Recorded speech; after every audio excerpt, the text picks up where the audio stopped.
Let us inspect and identify structures that we can identify at this point in time after opening the anterior abdominal wall. So there is a ligamentous structure up here. You can see it's attached to the anterior abdominal wall, and it goes to the liver. No? This large solid organ right here is the liver. So the thick inferior border or inferior margin of that ligamentous structure, that is the round ligament of the liver, or also called the ligamentum teres hepatis. So in the fetal anatomy, the round ligament of the liver, or ligamentum teres hepatis, contains the umbilical vein. So if you try to trace that one, no, it reaches up to the area of the umbilicus here, no, on the deep side of the anterior abdominal wall. So the wider portion or part of the ligament right there, that is called the falciform ligament of the liver. And in our discussion, embryology of the abdominal wall, that is originally part of the ventral mesentery of the stomach. So let's go back down here. The medial umbilical fold, actually it will also reach the umbilicus, because that is where the umbilical arteries will pass, going to the umbilical cord and eventually reaching the placenta. So let's look at the organs that we can see right here inside the open abdomen. So this membranous tissue right here, that is the greater omentum. That's the greater omentum, which is originally part of the dorsal mesentery of the stomach.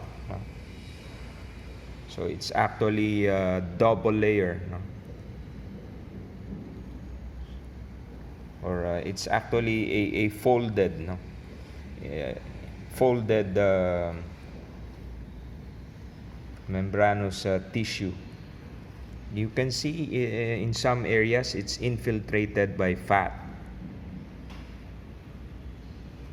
The thick yellowish tissue that you can see right there is fat. So this one, this part here, this is, let's lift that up.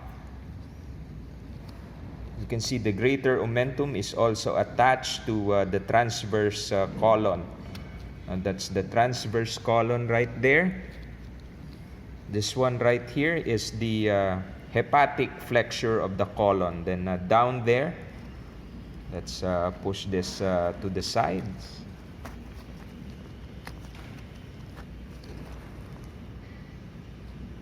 So that's the ascending colon,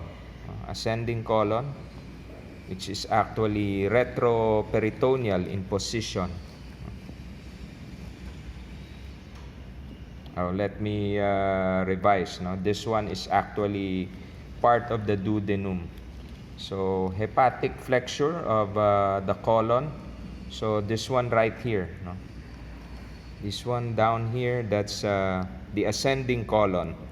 So you can see here, this is a dilated pouch, proximal segment of the colon. This is the cecum, and attached to the cecum, you can see it right there, finger-like projection. That's actually the appendix.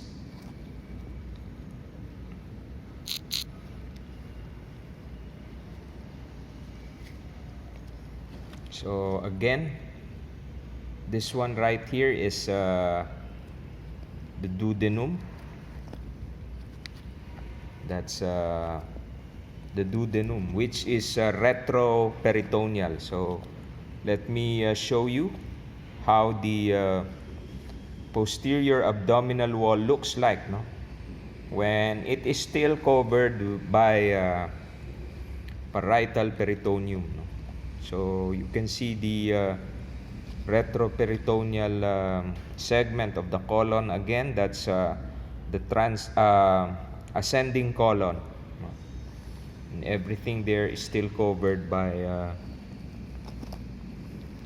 parietal peritoneum, including the duodenum here. Well, this one, more mobile segment of the colon. This would be the hepatic flexure, and you have the transverse colon going in that direction right there. So in this area, actually, we can see the pylorus of the stomach, and there's actually injury to the pylorus, no? Where it leads to the next segment, which is the first segment of the duodenum, no? I can actually poke my finger inside the stomach, no?